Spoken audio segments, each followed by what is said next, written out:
ஏய் தேனு, என்னாச்சு? ஏன் அழுதுட்டு இருக்க?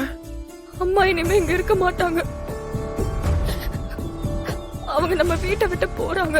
டேய், என்ன பேசிட்டு இருக்க நீ? அவங்களே உடம்பு முடியாதவங்க இப்ப எங்க போய் தங்குவாங்க? இல்ல மாமா, அதுக்கெல்லாம் வேற ஏற்பாடு பண்ணிட்டேன். மா, இப்ப எதுக்குமா திடீர்னு எதுக்கு கிளம்பணும்? அது ஒண்ணு இல்ல சகோ, இந்த பாண்டி இல்ல, அவன் பஞ்சாயத்து கூட்டாயா. அத்தை, உங்க உடம்பு வேற இன்னும் சரியாகல. நீங்க எங்கேயும் போகாதீங்க அத்தை, இங்கே இருங்க. நீங்க முதல்ல உள்ள வாங்க. மாப்ள, நான் தனியா இருந்து பழக்கம் இருக்கு, நான் பாத்துக்கிறேன்.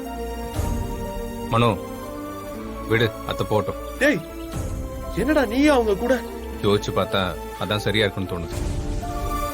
இங்க இருந்தா அவங்களுக்கு மரியாதையும் இருக்காது, நிம்மதியும் இருக்காது. அவங்கள வேற இடத்துல தங்க வைக்கலாம், நம்ம அடிக்கடி போய் பாத்துக்கலாம். டேய் ஜீவா, என்னடா சொல்ற?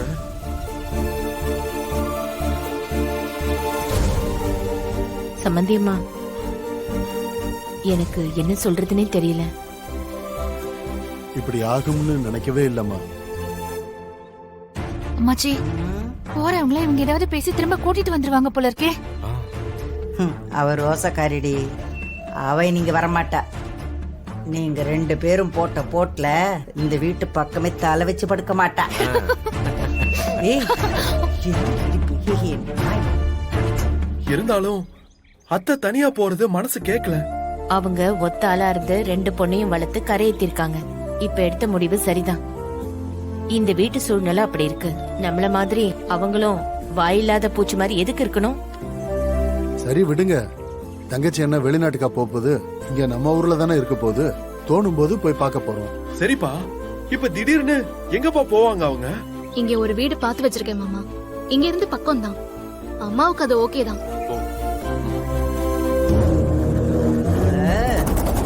நீங்க யாருமே என்ன பத்தி கவலைப்பட வேண்டாம், நான் பாத்துக்கிறேன். மனோ, ஆ? நீ போய் வண்டியில விட்டுட்டு வந்துரு. ஆ, சரிம்மா.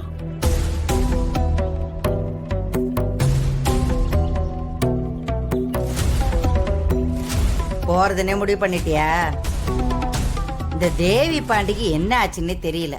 அதுகளை அப்புறம் பேசிக்கிறேன். சரி, நீ போகணும்னு நினைச்சிட்ட, உன்னை ஏன் நான் தடுக்கணும்?